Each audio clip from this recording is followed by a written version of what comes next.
privately. Now, let me just tell you, for all of you who are wondering what he was referring to, it really is not a big deal. It was about 5 years ago.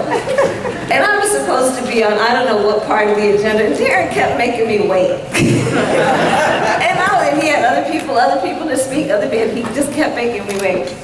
And then finally I was like, Darren, but why didn't you just make me, I didn't see you in the room. And then he's been feeling guilty about that ever since.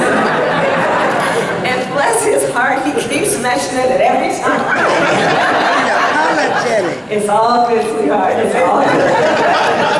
And thank you for your leadership, and thank you for the leadership of this caucus, because we know you are carrying a heavy weight on your shoulders, as are all of us as leaders in this room. I look at this row of folks right here, from Maxine Waters,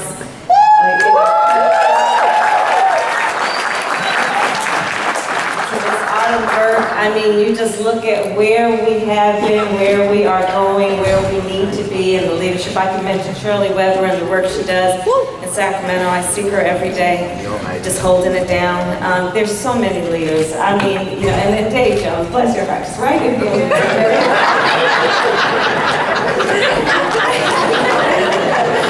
And our next congressman. We've got a good crew of leadership, and I want to thank everybody for all that you do. You know, I've been thinking about a lot of things recently in this race for United States Senate, but really mostly now in my 5th year as your Attorney General. My sister is Maya is here. And she's flying back to the East Coast this evening, but we were talking about it in terms of just what the challenges are for leadership these days. And you know, she and I grew up, as many of you have heard the story many times, you know, our parents met when they were active in the civil rights movement. So we grew up surrounded by a bunch of adults, as we like to say, that were constantly marching and shouting about this thing called justice. And that's why I wanted to be a lawyer. Thurgood Marshall and Charles Hamilton Houston and Constance Baker Motley. And so that's why I also decided to become a prosecutor. And I've laughed many times and mentioned in my speech earlier today, you know, my family was like, oh, that's an interesting idea that you want to become a prosecutor. Why do you want to do that, they'd say. You know, because Maya, of course, went on to head the ACLU. And I said then what I maintain today as the top of the biggest state in this country. Law enforcement has such a profound and direct impact on the most vulnerable among us, and has a responsibility, a job, to be a voice for the voiceless, and in the process of giving safety, also the responsibility to give dignity. And that's the work that we have been doing over many years since you supported me when I was District Attorney in San Francisco to my re-election as Attorney General of California. And then I look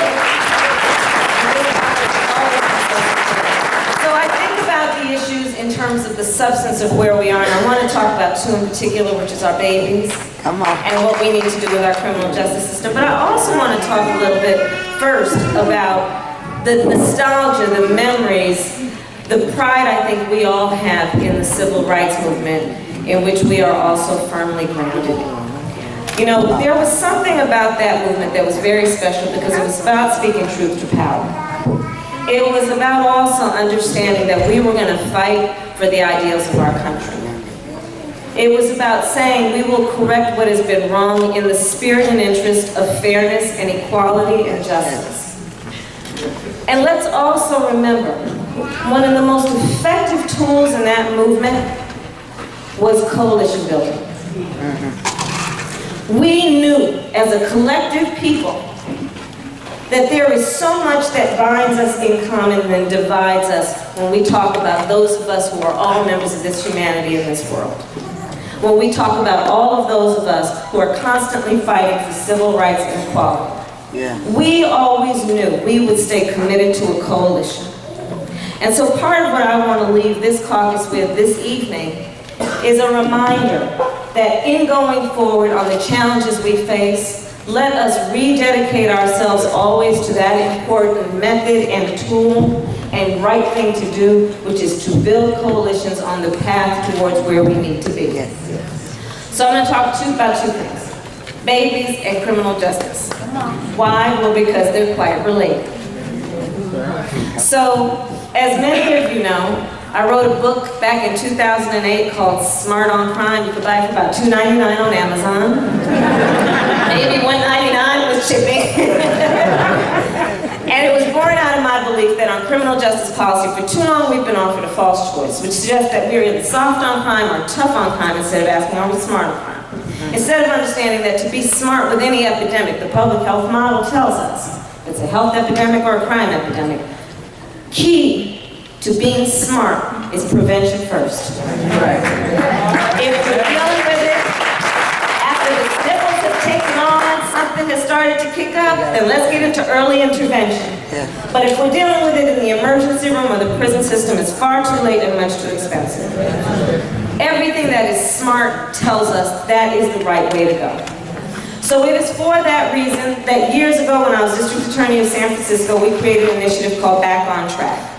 Well, what I'm proud to share with you today, because this caucus has supported this work, is that as your Attorney General, we created a new division of the California Department of Justice, which we have named the Division on Recidivism Reduction and Reentry, focused on highlighting the best practices in our state of what we can do to be smart on crime, and in particular, to re-enter former offenders back into the communities in a way that they will not re-offend, which means knowing the best way to achieve that goal is by getting them jobs, getting them educational support, getting them parents.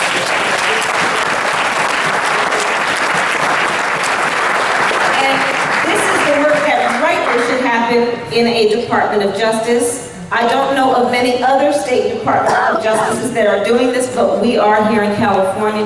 This caucus has always supported that work, and we must continue. Most recently, we started a pilot initiative in Los Angeles in a partnership with the Los Angeles County Sheriff's Department called Back on Track LA. It's a public-private partnership. We've right now got 90 young men in the Pitchess Detention Center who are in this program, who are doing exceptional work, working on a path toward getting out in a way they can be productive and do what they desire to do, including parent their children. It's important, good work, and I need your support as we go forward as a model for what this country can be doing. Now let's get back to babies. So, as many of you know, there's another area of focus that I've had for a long time, elementary school truancy. Why? Well, I did a study once, years ago, of who the homicide victims were. Who the homicide victims were who were under the age of 25. Why? Well, because we had a lot of them. And instead of just accepting the numbers, I asked one of my staff people, I said, just do me an analysis. Tell me, who are they? Well, the information came back and it included the fact that 94% were high school dropouts. Not surprising. Went over to the school district. Well, of the chronically and habitually truant students, 40% were elementary school students. Some missing 50, 60, up to 80 days of a 180-day school year. So I took on the issue of elementary school truancy. Published the first report ever in the state of California right after I became AG. We've now published the second one, and it bore out our numbers. In many districts in California, 40% of the elementary school students are truant, and they are primarily poor children, Latino children, African American children. Well, let me tell you something else about an elementary school truant. That child is 3 to 4 times likely to be a high school dropout. 82% of the prisoners in the United States are high school dropouts. An African American man, if he is a high school dropout between the age of 30 and 34, he is 2/3 likely to have been in jail, be in jail, or dead. Talk about it. Talk about it. There is a direct connection between everything we need to do in our public education system, instead of putting all that priority in our public safety system on a reaction basis. Let's talk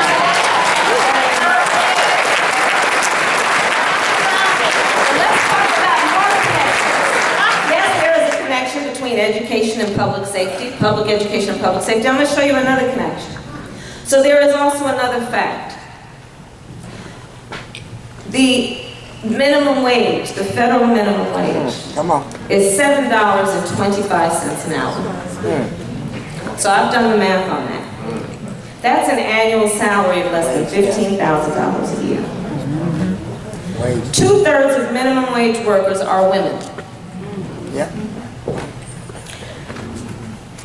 So if she's raising a family, she is probably holding down 2 jobs. A 3-year-old, by the time that child is 3, if being raised in a low-income or public assistance home, has heard 30 million fewer words than a child growing up in a middle, upper income family. 30 million fewer words. Not 30 million different words, just 30 million fewer words. Okay, so now let's back up for a minute, because I think one of the issues I certainly have about public policy around children in need is I think we have informed it in a very paternalistic way, which suggests if there's a child in need, we automatically wag, wag, wag, it must be those parents. Right. Instead of informing public policy around that child in need by a much more accurate premise, which is the vast majority of parents have a natural desire to parent their children well, but not necessarily the skills or the resources. So if we're going to be smart with public policy around that child, let us support the context in which that child is being raised and support that family. So let's go back to this mother who is working 2 jobs on minimum wage. When she gets home at night, what is she telling those kids? Sit down and eat and go to bed. Take a bath, go to bed. Now, by the way, those children are sitting down to a warm meal, and they are going to sleep in a clean bed. But she's just too tired to do much else, although every day when she comes home, she is pulling out dollars that she's putting aside for those children's college education, believing one day those children can grow up to be Attorney General of California. But from time to time, another thing is happening, where she's looking down at her 7-year-old and saying, baby, I need you to stay home for the next couple of days. Because your 2-year-old brother is sick. And you know why that's happening? Because on federal minimum wage, she can't afford child care. There is no universal pre-K. There is no full-day kindergarten. And everything that woman wants to do is about raising her children to be future leadership of this country. But because we are paying her $7.25 an hour, we can almost guarantee those babies will never be able to fulfill her dream for them and what should be our collective dream for them. We have got to change that.